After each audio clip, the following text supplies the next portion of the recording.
जिल्हा परिषद प्राथमिक शाळा शेनवडी. पक्षी व त्यांची नावे: कावळा,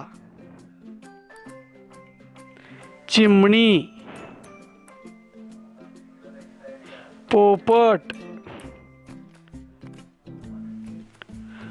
कोंबडी,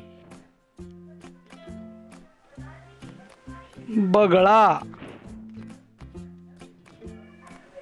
मोर, कबूतर, बदक, हंस.